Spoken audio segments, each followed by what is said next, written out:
को अच्छे अच्छे जो कच्चा माल है, अच्छे जो कच्चे माल उसको यहाँ से ले जाना शुरू कर दिया। ठीक है। और जो इसमें जो टैरिफ पॉलिसी है, इसमें कच्चा माल कहीं नहीं आएगा। टैरिफ पॉलिसी में खाली इतना आएगा कि जब ये एक्सपोर्ट करते थे बाहर हमारे माल को, कच्चे माल को खाते बेटा बात करिए, बिल्कुल शांति सुन मेरी। उस समय 0% टैक्स या बहुत कम टैक्स कच्चे माल को जब यहाँ से एक्सपोर्ट करते थे, और जब हमारे तैयार माल को यहाँ से एक्सपोर्ट करते थे तो उस पर हैवी ड्यूटी लगाते थे ये लोग। ठीक है। एक ये रीजन था जिसकी वजह से जो हमारे हैंडीक्राफ्ट इंडस्ट्रीज है वो बर्बाद हो रही थी।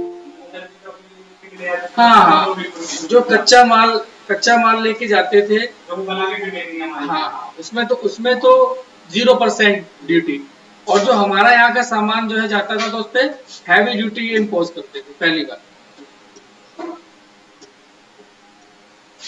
दूसरी बात, जो इंपोर्ट ये बाहर से मंगाते थे, यानी आयात जो करते थे, हम लोग जो करते थे, उस पर भी 0% शुल्क होता था। ठीक है। ये रीजन था। एक क्वेश्चन मैं इसमें बता दूं, भारत में विदेशी वस्तुओं की मांग को कैसे बढ़ाया गया? ये क्वेश्चन इंपॉर्टेंट है। भारत में विदेशी वस्तुओं की मांग को कैसे बढ़ाया गया? How did the demand of how did the demand of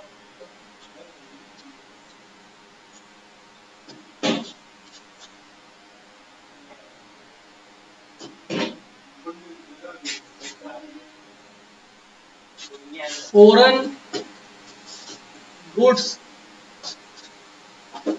increased in India? तो भारत में जो डिमांड थी उसको क्यों बढ़ाया गया, कैसे बढ़ाया गया, इसके पक्ष में बताना है। Demand of foreign goods increase. तो इसमें 3 कारण थे भाई। ये क्वेश्चन देखो आपने कम पढ़ा होगा, कम समझा होगा। फॉरेन जो फॉरेन गुड्स थी उनकी डिमांड 3 बेसिक कारणों से बढ़ी। पहला, सस्ता था उनका सामान। क्या था? सस्ता था उनका सामान, चीप था, सस्ता सामान था। यानी हमने अंग्रेजों की वस्तुओं को खरीदना शुरू कर दिया, अपनी वस्तुओं का धीरे धीरे जो खरीदना था वो क्या कर दिया, बंद कर दिया। और उसका रीजन ये था कि उनकी वस्तुएं सस्ती थी। और सस्ती क्यों थी? क्योंकि वो वहां से जो सामान लेकर आते थे उस पर बहुत कम वो टैरिफ लगाते थे, 0% लगाते थे। वो दूसरा पॉइंट यही है कि जल्दी इजीली अवेलेबल हो जाता था मशीन्स की वजह से। और इसमें आप लिख सकते हो जो रेलवे का निर्माण इन्होंने किया, ठीक है, रेलवे का निर्माण जो किया इन्होंने 1853 में भारत में पहली रेल चलाई गई। ठीक है, आपको मालूम होना चाहिए, मुंबई से ठाणे।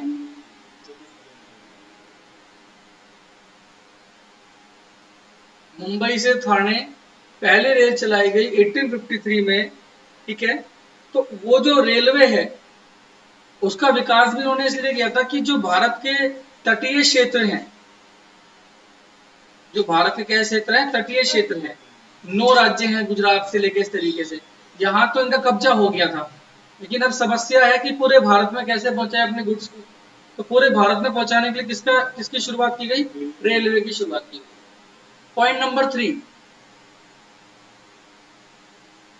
जो है, इनका फैशनेबल होता था सामान, फैशनेबल, और यह कह दो टिकाऊ होता था एक तरीके से, है ना। जीन्स वगैरह है इसकी, एक दिन पहनो, 2 दिन पहनो, 3 दिन पहनो, उसके बाद जाके खराब होती है, मतलब 3-4 दिन बाद गंदी दिखाई देती है। तो ये रीजन थे जिनकी जिनकी वजह से जो प्रॉब्लम थी। चुप हो जाओ, क्लास चल रही है, रिकॉर्डिंग चल रही है। आगे बढ़ते हैं।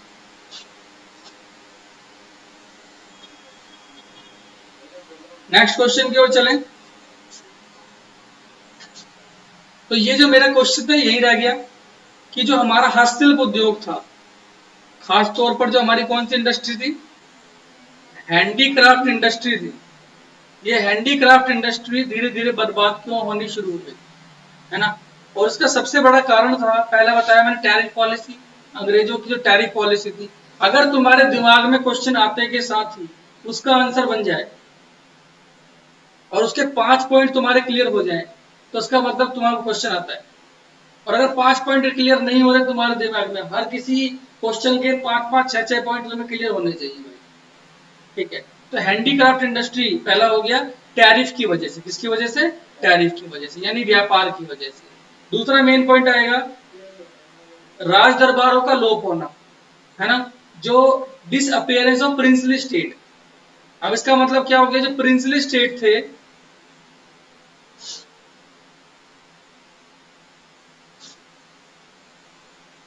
जो राज दरबार थे, उन राज दरबारों के अंदर, उन राज दरबारों का धीरे धीरे क्या हो गया, वो खत्म हो गए।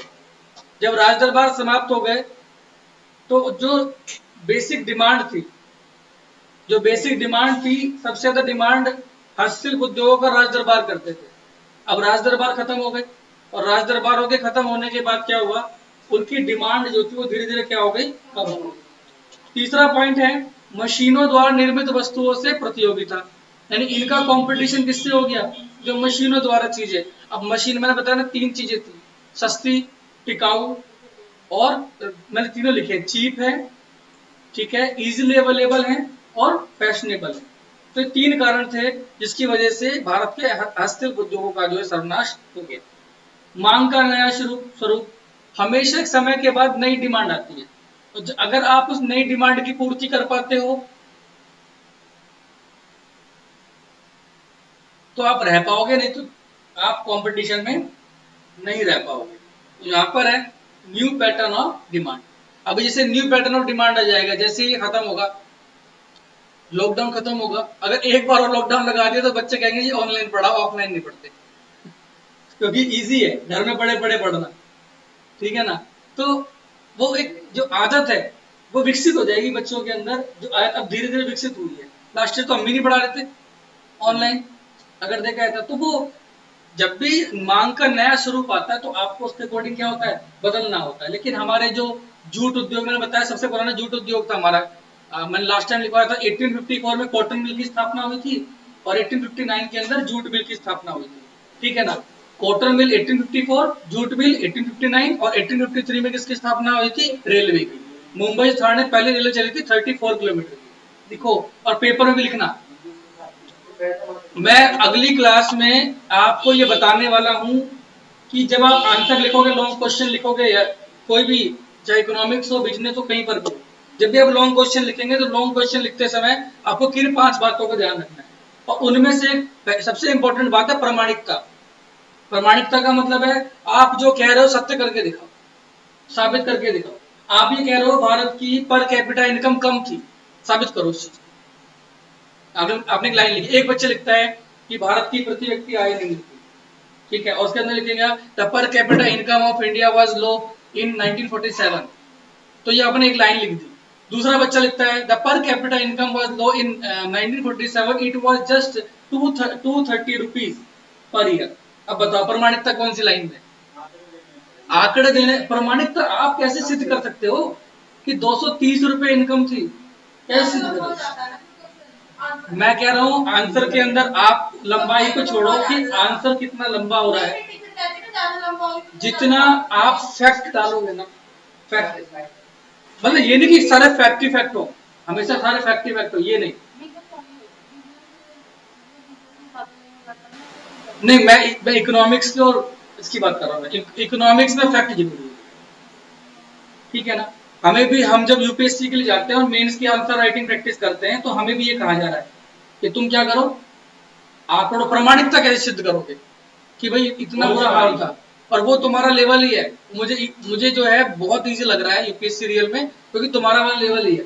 जो हम तुम्हें सिखाते हैं वो हमें सिखा रहे हैं कि 5 पार्ट में डिवाइड करो एक लॉन्ग क्वेश्चन को, 5 पार्ट में डिवाइड करके पहले उसकी भूमिका बताओ, उसके बाद उसका कारण बताओ, उसके बाद उसका सुझाव बताओ, प्रमाणिकता दे दो, कोई आंकड़े पेश कर दो, इस तरीके से आपको लिखना है। हाँ बिल्कुल वही चीज है, और कोई भी लॉन्ग क्वेश्चन प्रमाणिकता के हिसाब से चलेगा बेटा, ठीक है। चलिए आगे बढ़ लेते हैं। तो ये हमने कुछ, ये नहीं कि आप खाली थ्योरी थ्योरी लिखी आओ। एक बच्चा 100 नंबर लेके आ रहा है, 99 लेके 98 लेके आ रहा है, एक बच्चा 80 लेके आ 70 लेके आ रहा है, बोलता पढ़ा तो मैंने भी सारा था, सेम बुक पढ़ी है सबने, मगर लिखने का जो तरीका है वो बहुत जरूरी है। पॉइंट नंबर नेक्स्ट, भारत में रेलवे का आगमन बता दिया मैंने कि रेलवे आया, और पहले क्या था कि रेलवे के आने से पहले भारत के केवल ये 9 एरिया थे। हाँ, भारत के केवल ये 9 एरिया थे, ठीक है। एक आधा मिनट बना रहा है ना जी अभी हो आएगा, ठीक है। केवल इस सीख रहा हूँ मैं, कल नहीं मैंने 8-9 पेज खराब करे मैप बना बना के। ये ऊपर का हिस्सा आ गया इस तरीके से,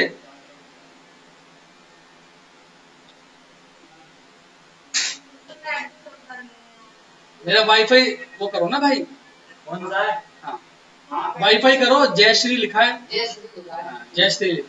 आगे बढ़ते हैं।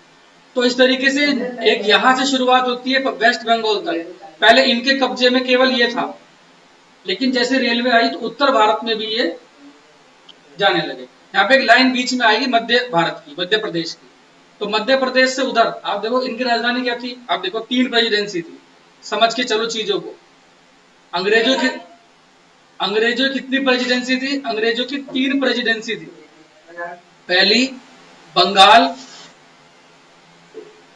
दूसरी मद्रास, और तीसरी बॉम्बे, ठीक है। तो जो इनका व्यापार था, इनकी राजधानी कलकत्ता थी, पता है ना आपको, इनकी राजधानी क्या थी, कलकत्ता। दिल्ली तो 1911 में जाके बनी, ठीक है ना, 1911 में जाके दिल्ली बनी, इन्होंने सबसे पहले जाके हाथी आए इन चीजों पे। तो बंगाल, मद्रास और बॉम्बे इनकी 3 प्रेसिडेंसी थी, और इनका व्यापार पूरा का पूरा कहाँ कहाँ काम कर रहा था, वो आपका इस क्षेत्र में, यानी 9 स्टेट्स में। जैसे रेलवे आया प्रॉब्लम जो है वो क्रिएट हो गई। चलिए आगे बढ़ लेते हैं। ये क्वेश्चन खत्म हो गया, इसके 5 पॉइंट आपको समझ में आए होंगे मेरी ख्याल से। हाँ बेटा, हाँ हस्तशिल्प के और विदेशी वस्तुओं की मांग क्यों बढ़ी, इसका। नेक्स्ट क्वेश्चन बढ़ते हैं। आधुनिक उद्योगों का निराशाजनक विकास क्यों था। यह एक क्वेश्चन ऐसे बोल देगा, आजादी के समय भारत के उद्योगों की स्थिति बताओ, राइट द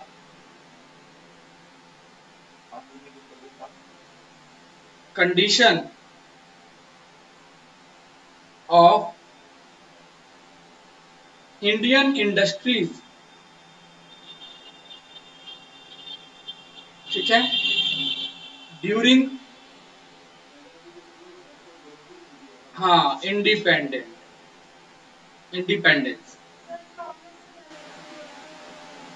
ये लिखो, आजादी के समय, है ना। तो यहां पर मैं बताऊं आपको लिखना पड़ेगा कि, तो आप लिखो इसमें जूट उद्योग मैंने बताया अभी, उसके बारे में लिखोगे कब स्थापना हुई, तो आप लिखोगे आजादी से पहले अंग्रेजों ने कुछ एक उद्योग, एक कुछ कम उद्योगों को महत्व दिया, है ना। ब्रिटिश ने केवल कुछ खास उद्योगों को क्या दिया, महत्व दिया आजादी के समय। लेकिन धीरे धीरे ये जो इंपॉर्टेंस था वो बढ़ने लगा, और 4 सेक्टर मान के चलो केवल, मैंने बताया किसको बताया था पिछले क्लास में भी, हाँ जी, हेलो, नमस्ते जी। अभी अनुज मेरे पास नहीं है भाई, थोड़ी देर में बात करें, ठीक है। किसको की स्थापना की गई, थोड़ा बहुत सूती वस्त्र मिल, कॉटन इंडस्ट्री, जूट वस्त्र मिल, इसका काम किया गया, चीनी उद्योग, शुगर वाला, सीमेंट उद्योग, ठीक है। अगर और कागज, पेपर वाला, इनको छोड़ दिया जाए तो बाकी कोई भी उद्योग हमारे यहाँ, सीमेंट और कागज,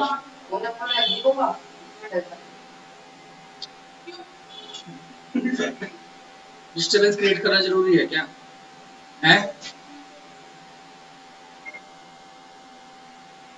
ठीक है, रहने दो कोई नहीं, रहने दो कोई नहीं। बहुत इतने बच्चे बहुत हो जाते। आगे बढ़ो। इसके अलावा अंग्रेजों ने थोड़ा बहुत हमारे बंदरगाह विकसित किए। स्वेज नहर बहुत इंपॉर्टेंट है, बताओ स्वेज नहर का की शुरुआत कब होती है? बिल्कुल 1869 में स्वेज कैनाल या स्वेज नहर। पहले इनको घूम के जाना पड़ता था और अब इनको जो है वो सीधे ये देखो, पहले क्या था, मान लो कि ये इंडिया है और ये ब्रिटेन है, तो पहले इस तरह से पूरी दुनिया का चक्कर लगा के ऐसे जाना होता था। अब क्या हुआ, अब क्या हुआ, इनको ऐसे जाने की जरूरत नहीं है, अब ये सीधे ऐसे जा सकते हैं। 1860 में सीधे जा सकते हैं। तुम दोनों से देख लो उसको, आप स्वेज नहर तो बनाई गई थी ना, हाँ बीच में एक देश था उससे लड़ाई भी हुई थी इनकी किसी कारणवश, तो भी स्वेज नहर का रास्ता नहीं दे रहा था वो। नहीं नहीं ध्यान नहीं आ रहा। ठीक है, 1869 में स्वेज नहर की शुरुआत करते हैं ये लोग, बंदरगाह को बढ़ाते हैं, ठीक है ना। तो ये केवल इन चीजों पर हमारा फोकस करते हैं।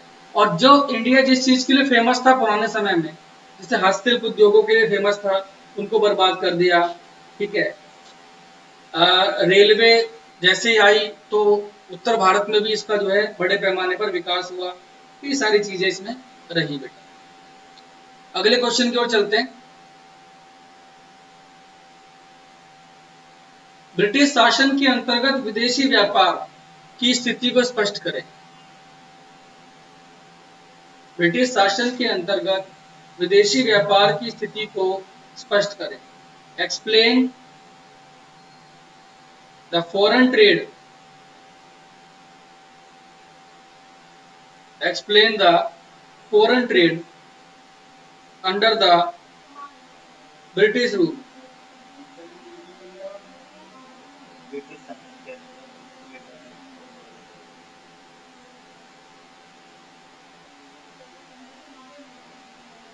तो सिंपल है, इन्होंने क्या किया, जो कच्चा माल था, जो रॉ मटेरियल था, रॉ मटेरियल को एक्सपोर्ट किया बड़े पैमाने पर, और जो तैयार माल है, जो गुड्स एंड सर्विसेज है, उनका इन्होंने आयात किया।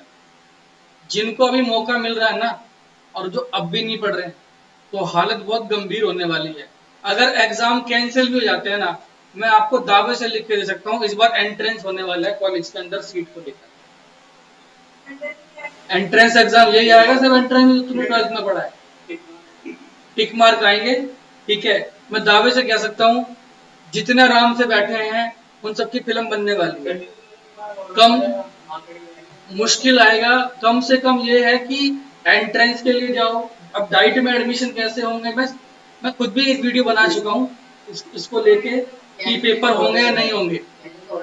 तो मैंने कहा कि कैंसिल होंगे, हो सकते हैं, नहीं भी हो सकते हैं, और अगर कैंसिल हो जाते हैं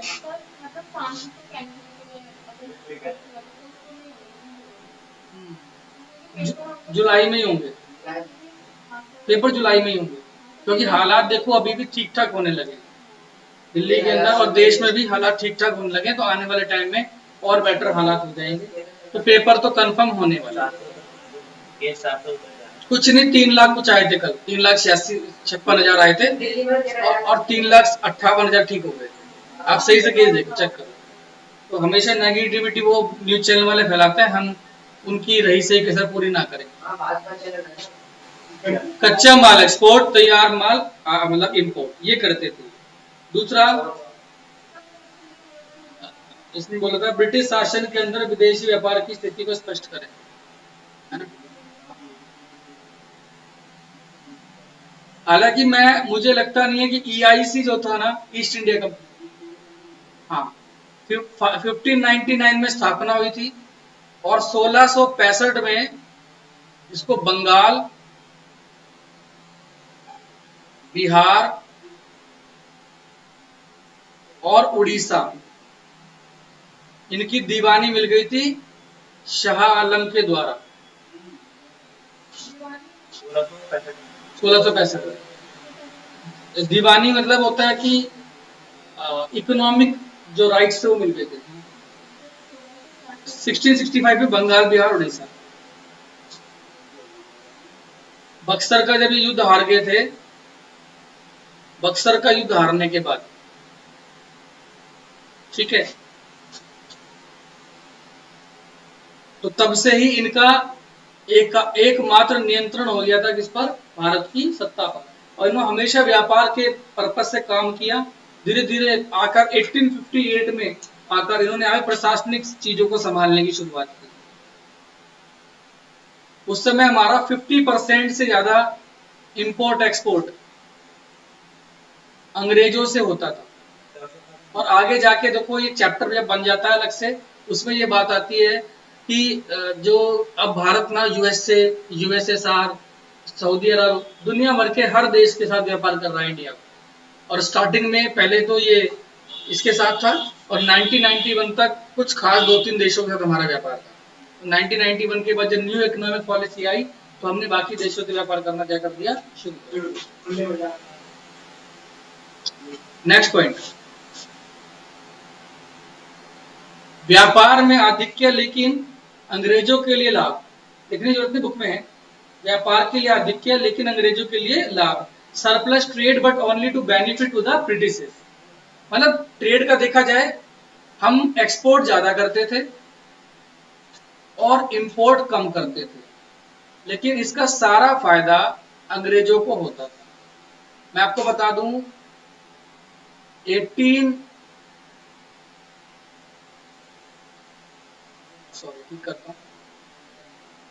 1793 में यह कह दिया गया कि जितने लोग ब्रिटिश भारत में ईस्ट इंडिया कंपनी के हैं, उनकी सैलरी ईस्ट इंडिया कंपनी खुद देगी।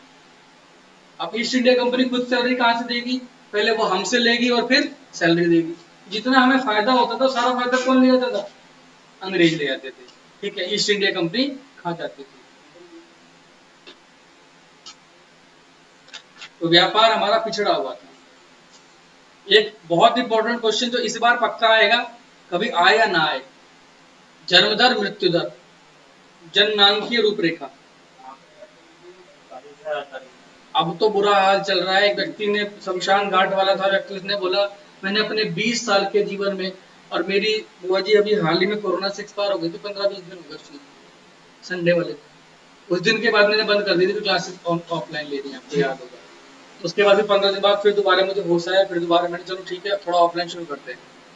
बच्चे सब आसपास की, थोड़ा सा तुम भी ध्यान रखो और बाहर भी मत जाया करो। मैं भी कहीं नहीं जाता, मैं कहीं नहीं बाहर जाता।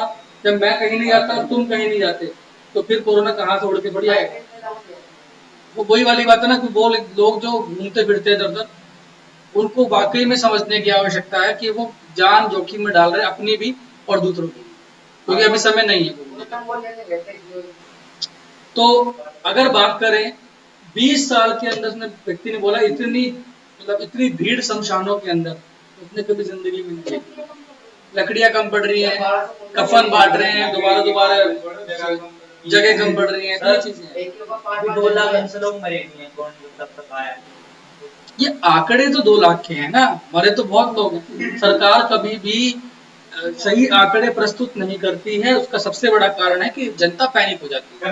ज्यादा मर रहे हैं, मर बहुत ज्यादा रहे हैं लोग, जितने हमें दिख रहे हैं उससे कहीं ज्यादा लोग मर रहे हैं। आधे तो ऐसे है कि हॉस्पिटल भी नहीं जा रहे हैं, घर में डेथ हो गई तो सीधे शमशान ले जा रहे हैं। वो हॉस्पिटल दोबारा चेकअप के लिए लेके जाते हैं। जब इसमें कुछ रहा ही नहीं तो उसको लेके जाके करेंगे भी क्या? तो वो डाटा सरकार के पास थोड़ी है।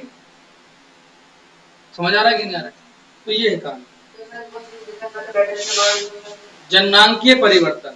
अरे जब तुमने टेस्ट ही नहीं कराया, कोई व्यक्ति है उसने टेस्ट नहीं कराया, उसको बुखार आ गया, फिर भी टेस्ट नहीं कराया, उसने दवाई ले ली दर्द से, ठीक है, उसको सांस लेने में दिक्कत हुई और विद इन 10-15 मिनट वो मर गया। ठीक है, तो क्या करोगे? उसको हॉस्पिटल लेके जाओगे, सिविल डिफेंस वाले के पास लेके जाओगे, कहाँ लेके जाओगे? हाँ, तो रिपोर्ट वो तो जाएगा ही, वो तो रिकॉर्ड बॉडी भी जाएगी, रिकॉर्ड भी जाएगा। लेकिन वो सिविल डिफेंस वाले वास्तव में आपकी देखरेख के लिए बैठे हैं, वो आपकी निगरानी के लिए नहीं बैठे हैं। समझ आ रहा है? अब मान लो एक घर में 4 व्यक्तियों को कोरोना है या पूरी फैमिली को कोरोना है, वहीं बैठते हैं वो।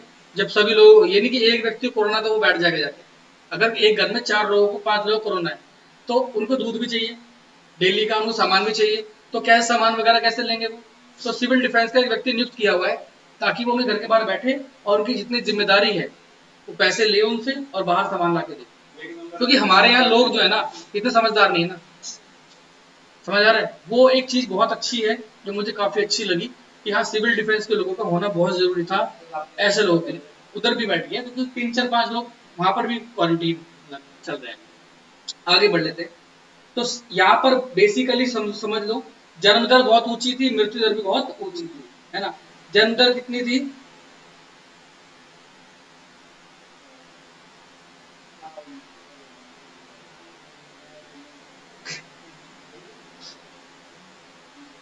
चंद्र 40 40,000 चंद्र 40,000। नहीं, 48 प्रति हजार है ये। 1000 लोगों पर 48 लोग मर जाते थे, 40 लोग मर जाते थे। अब और कम हो गई है ये, कुछ आंकड़ा मुझे गड़बड़ लग रहा है, थोड़ा देखना पड़ेगा। शिशु मृत्यु दर देखो, 1000 बच्चों में 218 बच्चों की मृत्यु हो जाती थी। ये इंपॉर्टेंट है, ठीक है? ये देख लेंगे। जीवन प्रत्याशा, लाइफ एक्सपेक्टेंसी, पहले नॉर्मली व्यक्ति 32 वर्ष तक जीवित रहते थे और अब बढ़कर वो कितनी हो गई है? 9.5 69.5 हो गई। ये आंकड़े जरूरी, जब आप लिखोगे तो ये आंकड़े जरूरी है। एक क्वेश्चन है अगला, 1951 के वर्ष को महाविभाजन का वर्ष क्यों कहते हैं? इंपॉर्टेंट क्वेश्चन है। Why does 1921 year is called the year of great divide? Sir repeat करना क्वेश्चन। हाँ, अपना हिंदी में। हाँ जी सर, हिंदी में। 1921 के वर्ष को महाविभाजन का वर्ष क्यों कहा जाता है? 21 है बेटा। Why does the year of 1921 is considered? मेरी लैंग्वेज चेंज हुई, तुरंत ही दोबारा पूछूंगा तो अब तीसरा पूछो कुछ और बोल दूंगा क्योंकि मैं याद करके नहीं बैठा ना। हाँ, considered as the year of great divide.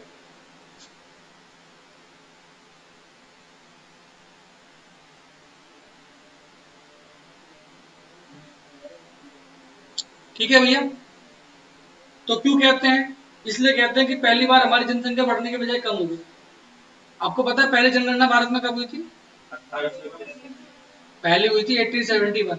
गाने सुनना, पहले हुई थी 1871। ये पूरी नहीं हो पाई थी लॉर्ड रिपन के काल में, ठीक है? देन दोबारा हुई 1881 में लॉर्ड मेयो के काल में, और ये कंप्लीट हुई। तब से लेके अब तक लगातार हर 10 साल में क्या हो रही है? जनगणना हो रही है। इस बार वाली लेट हो गई, 2021 में होनी थी, पता नहीं कब होगी। नेक्स्ट ईयर आएंगे डाटा, क्योंकि हालांकि खराब है, आपातकाल स्थिति।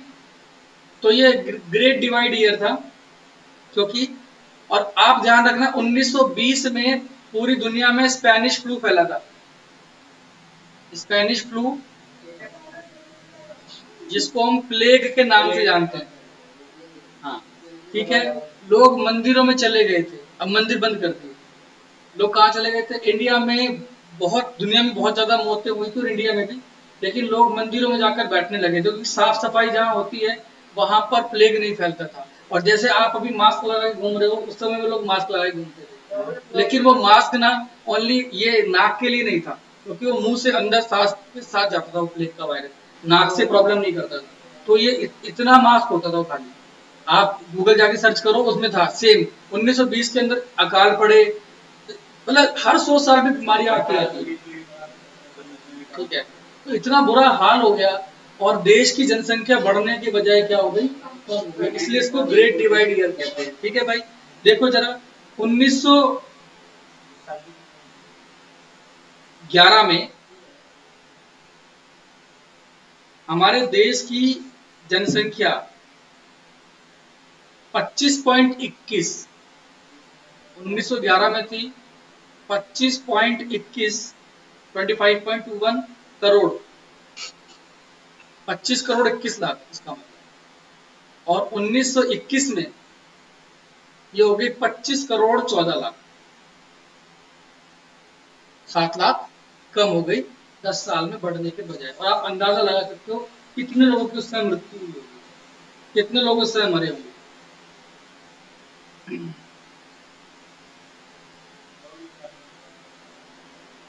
लेकिन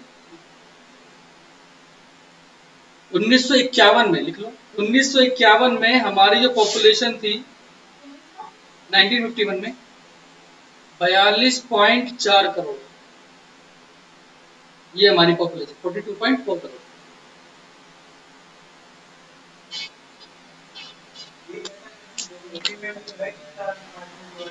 हाँ, 4 करोड़, सही। चलिए आगे बढ़ते हैं। भाई मैं तो अपना पूरा बेस्ट दे रहा हूँ, मेरे ख्याल से सभी को चीजें समझ में आ रही होंगी, ऑफलाइन हो चाहे ऑनलाइन हो। जो क्लास में बैठा है चाहे ऑफलाइन चाहे ऑनलाइन, अपने हिसाब से मुझे लगता है आपको समझ में आ रहा है, ठीक है। और ये चैप्टर यहाँ पर क्या हो गया, फिनिश हो गया। लास्ट क्वेश्चन इसका है जो मेरे को लगता है आना चाहिए। क्या ब्रिटिश सरकार ने भारत में कोई सकारात्मक कार्य भी किए थे, यानी कोई पॉजिटिव काम भी थे क्या? पॉजिटिव इम्पैक्ट ऑफ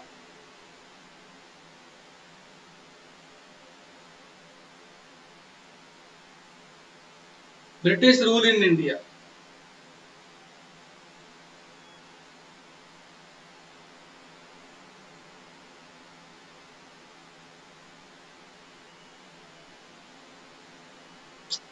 ठीक है, तो पहला फायदा तो ये किया इन्होंने आते ही कि जो हमारे किसान थे बेचारे, वो सेल्फ कंजप्शन के लिए उगाते थे, जैसे ही है उन्होंने उन्हें कॉमर्शलाइजेशन सिखाया, है ना, पढ़ी उसका सारा फायदा खुद ले गए।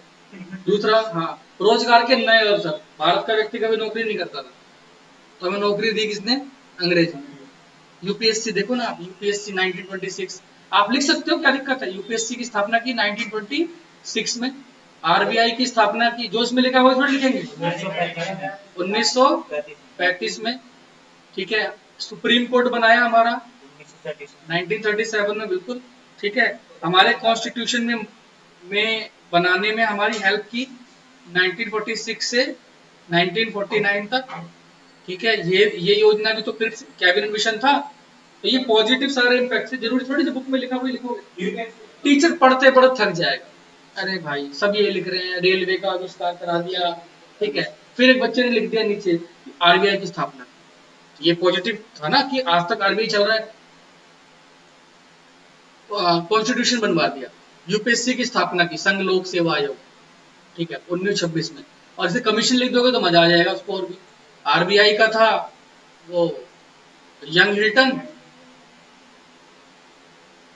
और यूपीएससी का था ली कमीशन, ली ली ली LEE, ठीक है। और अगर आपसे पूछ ले कि सबसे पुराना बैंक कौन सा है भारत का, तो आरबीआई नहीं है, हाँ, एसबीआई नहीं था उस समय, इंपीरियल बैंक था।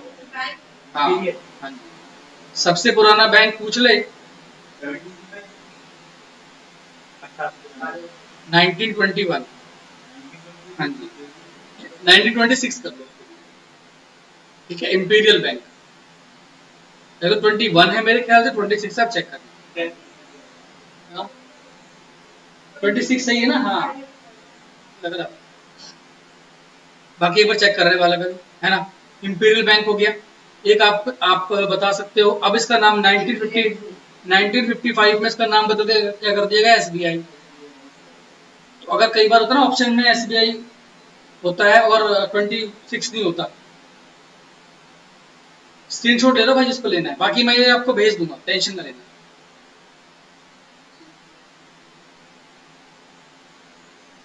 बैंकिंग में 1969 का साल याद करना, जब 14 बैंकों को नेशनलाइज कर दिया गया, है ना, राष्ट्रीयकरण कर दिया गया इंदिरा गांधी के द्वारा। कब आ रहा है बता देना।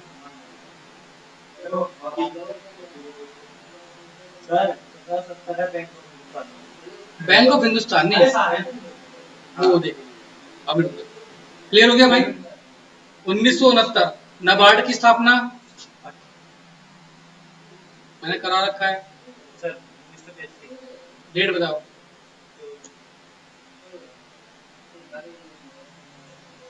12 अप्रैल 1982। ठीक है, ये जो फैक्ट है ना, जब आप लिखने बैठ जाओगे ना आपके काम आ जाएंगे। ठीक है, ये फैक्ट आपके काम आएंगे।